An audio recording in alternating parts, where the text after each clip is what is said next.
so today I have something really crazy to show you. We finally have a true competitor for OpenAI's Sora, and it comes from a Chinese company called Kuaishou. They recently unveiled their new model called Kling, and it's honestly really impressive, so we're gonna look into it a little deeper. We also had a few other stories to cover in AI news, a potential recent breakthrough in the healthcare industry where scientists are using AI to help create antibiotics, and the new demo from GPT-4o's coming voice model.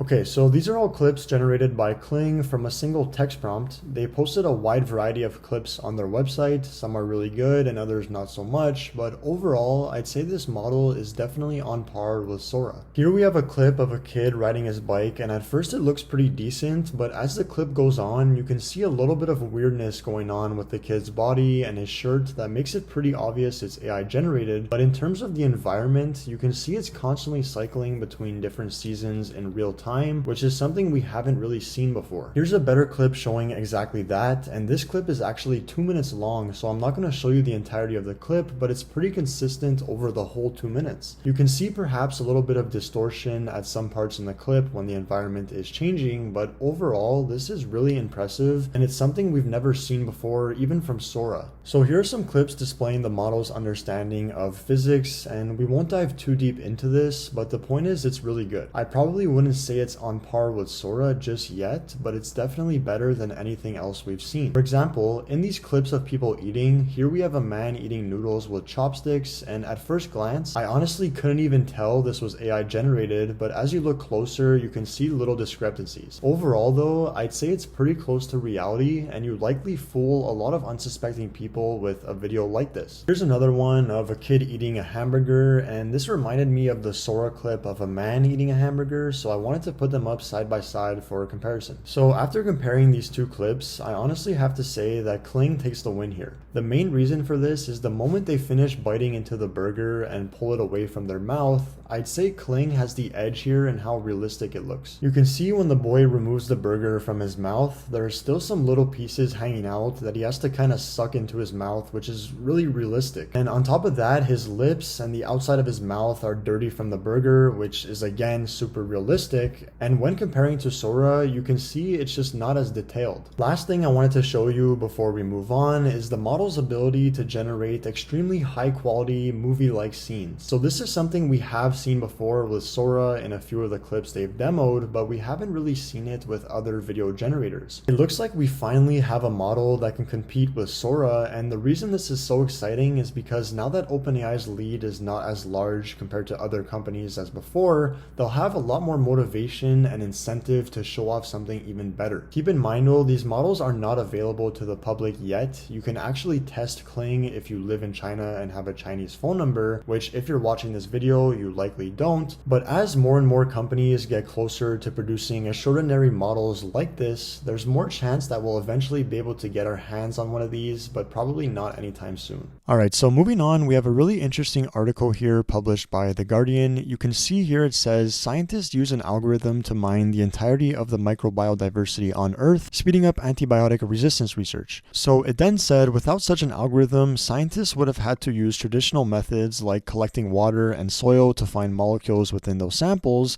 and it would have taken many years to do that, but with an algorithm, we can sort through vast amounts of information, and it just speeds up the whole process. It then goes on to say that this research is urgent to public health because antimicrobial resistance caused more than 1.2 million deaths in 2019. That number could increase to 10 million deaths annually by 2050, according to the World Health Organization. So this is really important because this is a major issue that we're facing right now in the healthcare industry, where we're starting to see a decline in the effectiveness of certain antibiotics we use, because as we treat more and more people, the diseases and bacteria that we're treating begin to adapt and change over time in order to resist the treatments we're giving. So over a long enough period of time, our current antibiotics will diminish in effectiveness effectiveness, and that's why it's important to find new ones. And of course, timing is critical for things like this. If we can have AI to help us find new antibiotics way faster than we typically do, then of course this is a really good thing and will help us combat the issue we're facing right now and potentially reverse the trends of antimicrobial resistance caused deaths. Now, on a less serious note, we have this new demo from OpenAI showcasing their GPT-4o voice model, and based on what I had already seen from this model, I was already very impressed, but this just brings it to another level. So here's a clip. Hey, I'm writing a story. I'm going to have you practice a couple of voices with me for different characters. So for the first one, I'm thinking we're going to have like a majestic lion. He's kind of like an old king in his den. And I want you to say something like, who goes there? Be the lion. I really want you to like embody what that might feel like. Who goes there? Okay, that's pretty good. Now I want to add a second character, maybe a mouse that snuck into the cave. The mouse could say something like, "Oh, it's no one." Oh, it's no one. How's that for a little? That's not bad. Could you make it a little squeakier, more like tiny, more like mouse-like? Oh, it's no one. How's that? That's pretty good. Okay, let's toss in an owl. Make the owl sound like wise, a little bit stoic. And the owl could kind of be like an advisor to the lion or something. Who dares enter the king's den? Okay, yeah, that's pretty good.